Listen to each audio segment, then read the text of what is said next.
বাচ্চা ছেলে হবে নাকি মেয়ে হবে এটার জন্য আসলে সম্পূর্ণরূপে দায়ী কিন্তু ছেলে। এখানে কিন্তু মেয়ের কোনো রোল নাই।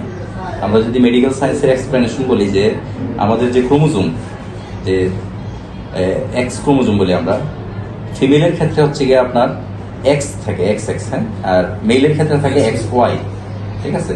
তো যখন ওয়াই ক্রোমোজোম আসে তখনই কিন্তু আমরা মেল হই, হ্যাঁ, ছেলে বাচ্চা হয়।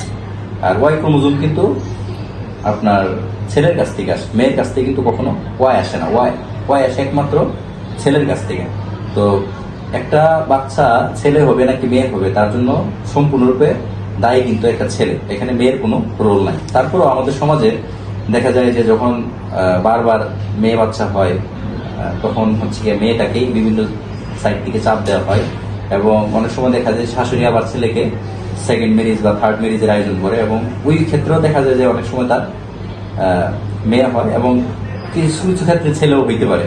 ছেলে হওয়া এবং মেয়ে হওয়ার ব্যাপারটা টোটালি ছেলের উপর ডিপেন্ডেন্ট, এবং ওয়াই ক্রোমোজোম আসবে কি আসবে না সেটাও ছেলের উপর কিন্তু কোনো ডিপেন্ড করতেছে না। এটা আসলে টোটালি উপরওয়ালা কর্তৃক নির্ধারিত। হ্যাঁ, কি খাইলে এটা মনে করেন ছেলে হওয়ার কোনো না, কোনো মেডিসিন কোনো ধরনের মেডিসিন না, এক্ষেত্রে টোটালি জিনিসটা ন্যাচারাল, গড গিফটেড একটা ব্যাপার। এখানে আসলে ছেলে হওয়ার ব্যাপারটা আসলে টোটালি উপরওয়ালা কর্তৃক নির্ধারিত। এখানে ওষুধপত্র দিয়ে আসলে আমাদের তেমন লাভ হয় না।